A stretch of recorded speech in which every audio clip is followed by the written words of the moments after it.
तो राजस्थान विधानसभा का बजट सत्र है। सदन में बजट पर चर्चा रहेगी जारी। बजट पर चर्चा का आज दूसरा दिन रहने वाला है। यूडीएच मंत्री हैं झावर सिंह खर्रा रखेंगे यूडीएच विभाग की 17 अधिसूचनाएं। मंत्री ओटाराम देवासी वार्षिक प्रतिवेदन रखेंगे। बीएसई का प्रतिवेदन पटल पर रखा जाएगा। सदन के पटल पर रखे जाएंगे वार्षिक प्रतिवेदन। महात्मा गांधी राष्ट्रीय ग्रामीण रोजगार योजना का वार्षिक प्रतिवेदन रखा जाएगा। बीएसई का प्रतिवेदन भी रखा जाएगा पटल पर।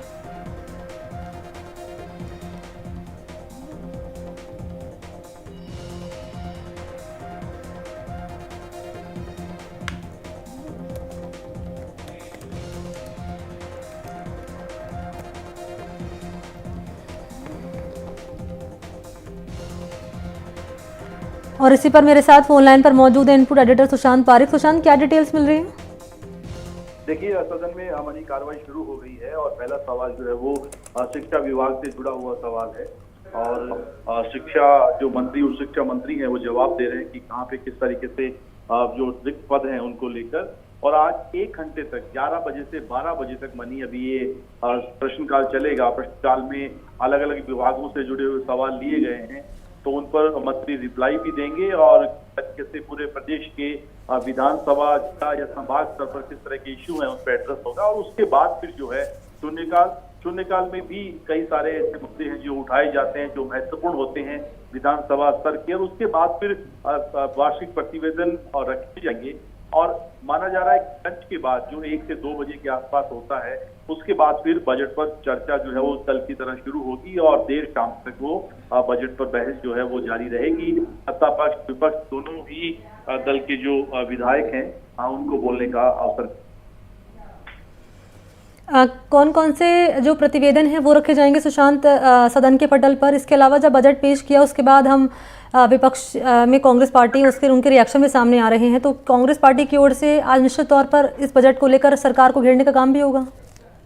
बिल्कुल घेरने का काम होगा। और ये आज की बात है, ये मनी अभी अगर बात करें कि 23 तारीख तक सदन का एक तरीके से जो तय कर लिया गया कि बिजनेस क्या रहेगा। और कल और परसों रविवार को अवकाश रहेगा। फिर 15 और 16 जुलाई को बजट पर वापस चर्चा शुरू होगी। 17 जुलाई को सदन की बैठक नहीं है। 18, 19 और 20 जुलाई को अनुदान मांगों पर चर्चा है। 21 को बैठक नहीं होगी। 22 और 23 जो है उस पर फिर से अनुदान मांगों पर चर्चा होगी। और 23 को जो है वो फिर से बीएससी की बैठक होगी। आगे का बिजनेस तय किया जाएगा। और फिर रिप्लाई जो है सीएम का भी बजट पर होना है। नेता प्रतिपक्ष सीताराम जूली भी बोलेंगे। तो कुल मिलाकर अभी तक जो बहस है बजट पर 16 घंटे की तय की गई है। सत्ताधारी पक्ष के लिए 9 घंटे 26 मिनट है और कांग्रेस को 5 घंटे 25 मिनट का समय दिया गया है। बाप पार्टी को 15 मिनट, बीएसपी को 10 मिनट और निर्दलीय को 39 मिनट का समय तय कर दिया है। ये स्पीकर की ओर से बिजनेस जो बैठक हुई है बिजनेस कमेटी की, उसमें ये तय किया है। और इसी के हिसाब से ही सभी विधायक जो है उनको समय मिलेगा। और करीब 16 घंटे की बहस के बाद फिर नेता प्रतिपक्ष का रिप्लाई और सीएम का जो है हम इस पे जवाब जो है वो देखेंगे। और ये सारी बहस तय करेगी। और अमूमन ये होता है, मनी पहली बार नहीं हो रहा, इससे पहले भी हमने देखा है जब सत्ताधारी जो लोग हैं वो बजट के पक्ष में और विपक्ष का अपना धर्म है वो बजट में कमियां खामियां या जहां पे चूक हुई है उसको लेकर बहस में अपने मुद्दे रखते हैं। कल जिस तरीके से हम देख रहे थे, चाहे रोहित बोरा हो या कांग्रेस के दूसरे नेता, वो इसे दिशाहीन बजट बता रहे थे। जबकि सरकार की ओर सरकार के विधायकों का दावा है, कहना है कि ऐसा बजट है जो आने वाले 5 साल नहीं बल्कि 2047 तक का एक रोड मैप इसके जरिए हमने तय किया है। ठीक है, शुक्रिया आपका सुशांत पारिक तमाम डिटेल्स के लिए।